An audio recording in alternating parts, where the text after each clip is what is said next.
Sveiki, bičiuliai. Tai kaip žinia, nuo praeitų metų pavasario, nuo tada, kai suformavome Dialog valdybą, buvo ir vyko ir vis dar vyksta labai daug intensyvaus darbo, daug diskusijų, daug apžvalgų, daug tyrimų, apklausų ir kitų labai labai svarbių žingsnių. Tikslu suprasti, o tai kur iDialog mes matom potencialą kreipti, sukti. Ir su tuo atsirado pakankamai nemažai pokyčių, vieni mažesni, tokie, vadinkim, labai higieniniai, kiti gerokai didesni.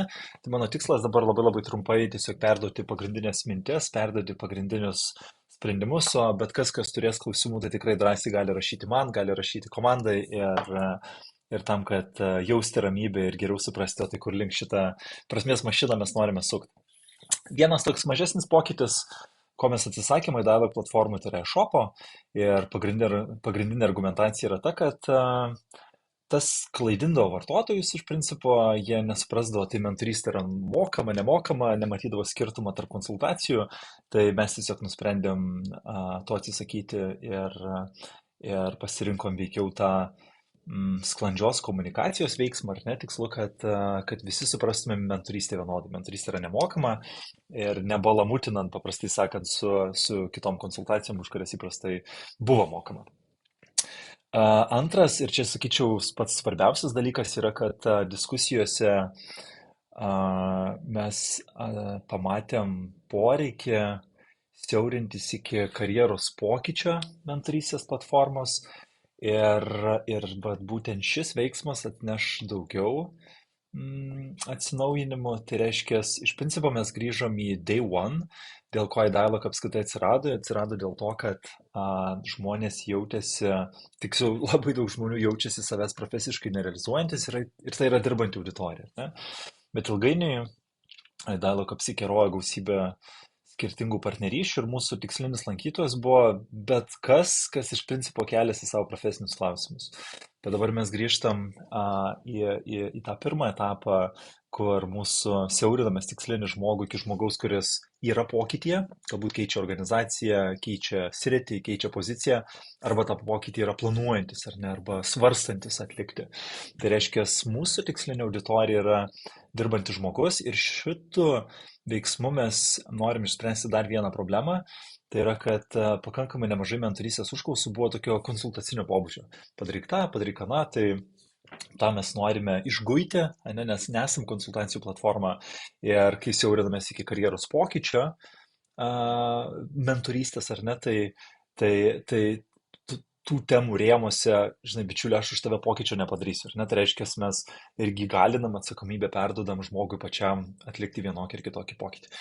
Ir kas atsirado sulig tuo, kad išsigryninus šitą svarbą pamatėm, kad istoriškai sukurtos gražios partnerystės su universitetais yra nebepakeliui. Tai seniau buvo galimybė mentoriams prisiskirti universitetus, būdavo gausybė filtrų skirtų universitetams, bet to mes atsisakom. Pagrindinė priežastis yra ta, kad, kaip ir minėjau, mūsų tikslinis lankytojas nuo šiol yra dirbantis žmogus, universitetų yra dar pirmus žingsnis tik planuojantis, ar ne, ir tai yra visiškai skirtingų tikslų mentorystės programos. Tai jau dabar galit pamatyti, kad beveik visų filtrų nebėra. Iki vasaros tą etapą pabaigsim, ar ne? Tai toks buvo labai skaudus suvokti sprendimas, bet jis buvo labai reikalingas. O kitas dalykas, dėl ko dar matau daugiau pliusų nei minusų šito sprendimo, dėl to, kad lankytojas buvo šiek tiek blaškomas ir iš tos vartotojo patirties jam nebūdavo aišku. Tai aš čia dabar atėjau į iDialog platformą, ar į Vilniaus universiteto, ar į ISM, ar į kitos institucijos, ar ne, ir tada taip nebuvo to vientisumo ir vartotojo patirtis iš principo kentėdavo. Kitas dalykas, tai yra iDialog kontekste, vėl valdyboje sukūrėm produktą verslui, nes galiausiai vienas iš mūsų strateginių tikslų buvo išgryninti iDialog verslo modelį ir tose diskusijose gimė sprendimas skirtas darbuotojų ugdymui ir organizacijos tvarumo realizavimui. Tai iš principo mes kviesim įmonės deleguoti savo darbuotojus tapti mentoriais iDialog platformų, štai gaunant tam tikrą vertės paketą. ir, ir mes tą matom kaip socialinės aplinkos gerinimo, vadinkim, veiksmą ir tai yra patikima žaliava tvarumo ataskaitai gauti, tai paėmėm tokį visai naują kampą, tai jei turėsit irgi susijusių klausimų, klauskite, jeigu norėsit atsakymų ar ne, arba tiesiog iš šios temos išplėtimo, tai mielai pasidalinsiu. Kitas dalykas, tai mes šiek tiek keičiam, žodžiu, ir apklausose, ar ne, atsirasdavo karts nuo karto mentorių, kurie išreikšdavo tą poreikį networkingui ir individualiai gaudavom žinučių su paklausimais, tai kada čia mes turėsim kokį susibūrimą ar dar kažką, tai mes suprantam, kad nesam networkingo organizacija ir nesam BNI vis kaip pavyzdys, ar ne, ir mes networkingui matom šiek tiek kitokią formą, o ta forma tai yra ugdymo. Tai reiškia, tęsim ir vėliau komunikuosim, pranešim apie galimybės dalyvauti mentorių mokymuose, follow-up susitikimuose skirtuose įgūdžių įtvirtinimui ir sudėtingų situacijų perkalbėjimui. Ir tuo pačiu gimtadienis irgi įgaus kitokią formą. Tai mes norim tą networkingą išlaikyti, bet jį išlaikyti labiau leidžiant laiką mums visiems, ar tiems, kurie tą pasirenka, ar ne, tobulėjimo etapas, ar tai mokymo, ar tai follow-upas, ar tai konferencija, apie kurią dabar irgi noris pasakyti. Tai Aidailo gimtadienis įgal šiek tiek kitokią, ne šiek tiek kitokią formatą. Tai mes nuo šiol rengsime mentorystės konferenciją.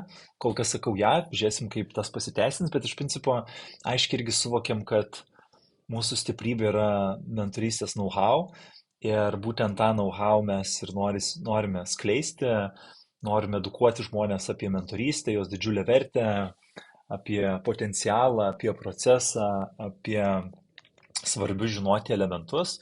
Tai tam, kad toliau aukštai iškėlę neštumėm tą vėliavą visi kartu ir iš principo edukuotumėm rinką šiandien dienai tą, kurio esame, o ateityje žiūrėsim ten, kur norėsim nuplaukti ir kaip mums seksis tą daryti. Tai va, žinokit, tai pasakiau pagrindinius pokyčius ir ką tai reiškia, kad dirbame ties front page atnaujinimu, keisis šiek tiek mentorių profiliai, tai pagrindinis pokytis bet kokiu atveju yra tas, kad mes esam